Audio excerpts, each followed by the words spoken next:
허락하신 세상을 살아가는 우리에게 하나님의 복음을 허락하여 주옵소서.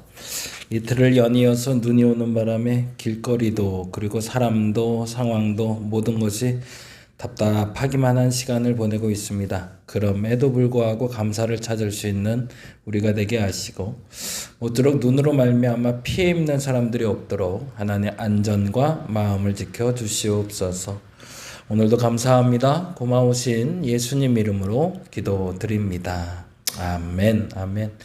오늘은 호세아 3장 1절에서 5절까지 말씀 같이 봅니다.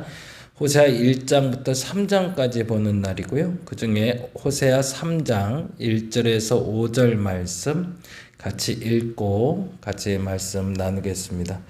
오늘은 제가 양평을 조금 좀 다녀와야 될 것 같아요. 아버지가 조금 혼자 계신데 전기가 나가서 하루 동안 지금 계속 전기가 나간 상태라 오전에 지금 어떤 상태가 될지 한번 가서 보고 오겠습니다. 다행히 그래도 눈 상태가 어제보다는 좀 나은 것 같아서 다녀올 수는 있을 것 같은데 아마 산길은 조금 걸어갔다 와야 될 것 같아요. 안전하게 잘 다녀올 수 있도록 여러분 기도해 주시기를 부탁드리고요.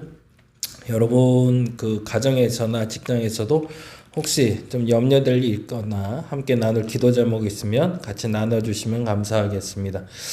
그리고 조금 봐야 되겠지만 토요일 상황을 보고 초하루 새벽 기도회가 주일 새벽에 있는데 역시 공지를 좀 드리겠습니다. 그래서 새벽에는 또 길거리 상황이 또 안 좋아질 수가 있어서 그 상황에 따라서 움직이도록 하겠습니다. 그래서 공지 드리면 거기에 맞춰서 여러분 움직여 주시면 되겠습니다. 3장 1절에서 5절 같이 한 목소리로 읽겠습니다. 여호와께서 내게 이르시되 이스라엘 자손이 다른 신을 섬기고 건포도 과자를 즐길지라도 여호와가 그들을 사랑하나니 나는 또 가서 타인의 사랑을 받아 음녀가 된 그 여자를 사랑하라 하시기로 내가 은 15개와 보리 한 호멜 반으로 나를 위하여 그를 사고 그에게 이르기를 너는 많은 날 동안 나와 함께 지내고 음행하지 말며 다른 남자를 따르지 말라. 나도 내게 그리하리라 하였노라. 이스라엘 자손들이 많은 날 동안 왕도 없고 지도자도 없고 제사도 없고 주상도 없고 에봇도 없고 드라빔도 없이 지내다가 그 후에 이스라엘 자손이 돌아와서 그들의 하나님 여호와와 그들의 왕 다윗을 찾고 마지막 날에는 여호와를 경외함으로 여호와와 그의 은총으로 나아가리라. 아멘, 아멘. 오늘 호세아 말씀 함께 나눕니다. 호세아서는 여로보암 2세 때를 이야기합니다. 지난번에도 늘 말씀드렸지만 호세아 때와 만나는 때의 선지자가 호세아와 아모스가 있다라는 이야기 드린 적이 있어요. 호세아는 북이스라엘을 대상으로 북이스라엘에서 태어나 사역하던 사역자라면 아모스는 남유다에 살면서 북이스라엘을 위해서 예언했던 사람입니다. 동일한 상황에 대해서 동일하게 북이스라엘에 대해서 예언하되 호세아는 북이스라엘 사람으로 북이스라엘을 위해서 예언했다면 남유다 사람으로 아모스는 북이스라엘을 위해서 예언했던 사람이다 정도 기억해 놓으시면 좋고요. 그리고 늘 말씀드리는 거지만 호세아서는 사실은 죽은 언어입니다. 시브리어 중에서도 북이스라엘의 시브리어는 사실은 사장되고 이제 소멸됐지만 남유다의 시브리어가 남아서 지금 우리가 쓰는 시브리어가 되는데 그러다 보니 호세아서에 기록된 북이스라엘의 언어인 시브리어는 당대에 어떻게 용례를 가지고 사용했는지를 살펴볼 수 있는 언어학적으로도 굉장히 중요한 책이 됩니다. 그래서 그런 의미에서 호세아서는 다시금 언어학적으로도 신학적으로도 신앙적으로도 도움이 되는 책이다 생각하시고 보면 좋을 것 같습니다. 호세아 1장엔 여로보암 2세 때 솔로몬의 시대의 영토를 회복하는 영광을 주셨다는 것부터 시작이 됩니다. 하나님께서 북이스라엘을 가엾게 여기셔서 은혜를 베푸셨다는 거죠. 그런데 북이스라엘은 하나님께 감사하는커녕 우상 숭배에 집착합니다. 이에 하나님은 호세아의 행동을 통해서 북이스라엘의 죄를 어떻게 다루실지 이야기하는 장면이 1장이 됩니다. 근데 그 장면이 우리에게 조금 불편할 수 있는 것이 호세아의 가정사를 드러내시거든요. 호세아가 고멜이라는 음란한 여인과 결혼을 합니다. 그리고 첫 번째 아이를 낳는데 아이의 이름이 이스르엘입니다. 이스르엘의 뜻은 하나님께서 흩으신다라는 뜻을 갖고 있고요. 두 번째 아이를 갖게 되는데 그 아이가 루하마, 긍휼히 여김을 받지 못한 자라는 뜻이 됩니다. 그리고 세 번째 아이를 낳는데 로암미, 내 백성이 아니다라고 얘기합니다. 다른 말로 말하자면 이스라엘 백성에 대해서 하나님이 얘기하시길 이제 하나님께서 이스라엘 백성을 흩으실 것이다. 그리고 긍휼히 여기지 않을 것이다. 그리고 내 백성이 아니다라고 이야기할 거라는 것을 예고하는 장면이기도 합니다. 히스기야 호세아 입장에서 보자면 불편한 고백이 되는 거죠. 그것도 하나가 아니라 아이 셋에 대해서 이름을 그렇게 짓고 이스라엘에 예언하라고 하는 건 아주 호세아 입장에서는 매우 불쾌하고 어려운 일이긴 했지만 호세아는 그것을 순종합니다. 왜냐하면 그래야 복음이 선포될 수 있기 때문이죠. 때로는 내 마음에 불편한 상황을 만날 수도 있어요. 그런데 그럼에도 불구하고 그것이 하나님의 뜻이라면 받아들일 수 있는 게 하나님의 사람입니다. 맨날 그렇게 말하면 누군가 그런 얘기 해주시던데 귀에 걸면 귀걸이, 코에 걸면 코걸이 아니냐.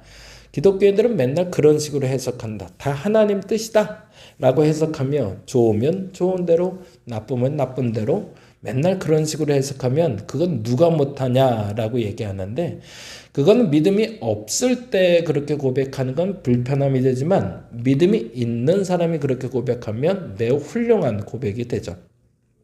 여러분은 어떤 선택을 하실래요? 똑같은 고백을 한다 할지라도 믿음이 있는 사람으로서 코에 걸면 코걸이, 귀에 걸면 귀걸이처럼 들린다 할지라도 모든 것이 하나님의 은혜이다, 하나님이 옳다라고 말할 수 있는 저와 여러분 되었으면 좋겠습니다.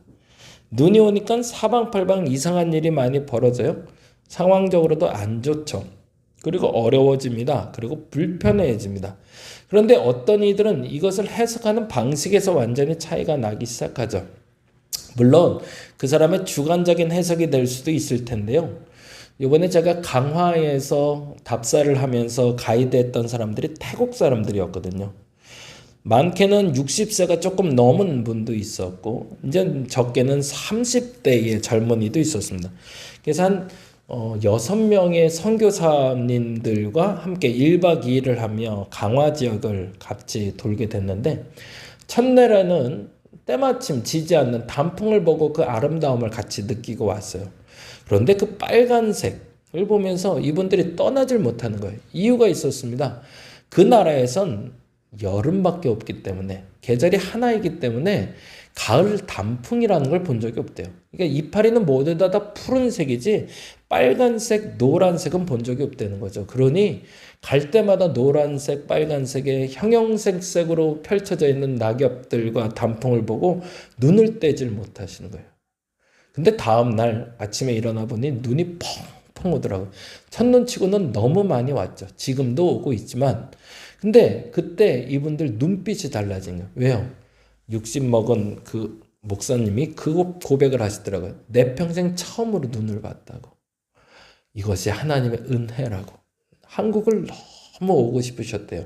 근데 한국에 와서 봐야 될 두 가지의 하나님의 선물을 받아가는 거죠. 첫째는 단풍이라는 선물을, 둘째는 눈이라는 것을 직접 눈으로 보고 가시는 은혜를 경험했죠. 그래서 조금 우리는 불편하고 어려운 상황을 지금 만나고 있지만 그들에게는 하나님의 특별한 은혜였던 거죠. 사람 일이라는 게 그런 것 같아요. 어떻게 해석하냐에 따라서 그것이 또 다른 또 은혜가 되고 감사가 될 수 있다는 건 저와 여러분의 믿음의 고백 되었으면 좋겠습니다. 호세아는 그냥 믿음으로 받아들입니다. 그것이 기쁘다라고 말할 수는 없었습니다. 감사하다고 말할 수도 없습니다. 그럼에도 불구하고 그에게 첫 번째 아이 이스라엘을 낳을 때도 루아마를 낳을 때도 로암미를 낳을 때도 호세아는 동일하게 고백합니다. 하나님은 옳다. 저와 여러분도 그 고백을 할 수 있기를 바랍니다. 심판을 선언하신 하나님께서 회복의 약속을 주십니다. 하지만 그 전에 먼저 해야 될 일이 있습니다. 회개라는 거죠. 죄를 숨기거나 감추지 말고 제거하라고 단호하게 얘기합니다. 하나님 앞에 숨긴 죄가 있다면 결코 은혜는 약속받을 수 없기 때문이죠. 그래서 2장을 통해서 그러한 상황임에도 불구하고 하나님께로 돌아오기 위한 조건이 있는데 회개라는 조건만 부합한다면 하나님이 받아주시리라고 얘기합니다. 그리고 그 이야기에 대한 증명으로 3장으로 넘어가게 됩니다. 그리고 오늘 본문에 읽었던 호세아가 다른 남자에게 사랑으로 푹 빠져있는 고멜을 다시 사랑하라고 얘기합니다. 그리고 그 여인을 다시 데려와 사랑해 주라고 얘기하죠. 충격적인 고백이죠. 왜요? 하나님의 은혜는 그런 거라는 거죠. 돌이키고자 했던 사람이 돌아오고자 한다면 그 또한 사랑해 주어야 된다는 이야기를 호세아가 고멜을 사랑하는 장면을 통해서 하나님이 우리를 어떻게 사랑하는지를 보여주신 거죠. 여전히 하나님은 우리를 사랑하고 계시다라는 걸 알려주고 싶었던 겁니다. 호세아는 고멜에게 다른 남자를 따르지 말라고 요구한 것처럼 하나님께서도 우리에게 다른 마음을 품지 말라고 요구하십니다. 그리고 진정한 주인이 하나님임을, 진정한 남편이 하나님임을 인정하라고 얘기합니다. 혹시 돈, 명예, 성공, 그리고 그 또 다른 것이 내게 주인, 남편이 되어 있다면 오늘 돌이킬 수 있는 시간이 되었으면 좋겠습니다. 내가 사랑하는 것이 하나님이고 나를 사랑하는 것이 하나님이라고 고백할 수 있는 저와 여러분 되시기를 간절히 바랍니다. 기도하겠습니다. 눈이 와서 오늘도 조금 좀 버거울 것 같습니다. 그럼에도 불구하고 감사할 수 있는 우리가 되게 하소서. 어렵죠. 힘들죠. 그 어떤 상황에서 어떻게 감사가 나옵니까? 라고 얘기해도 그럼에도 불구하고 감사하는 우리가 되게 하여 주시옵소서. 성도들의 삶을 지키시고 안전을 지키시고 과정을 지키시고 때로는 어려움을 겪고 있을 때 극복할 수 있는 용기와 결단과 상황도 만들어 주시옵소서. 감사합니다. 고마우신 예수님 이름으로 기도드립니다. 다 같이 기도하고 돌아가도록 하겠습니다.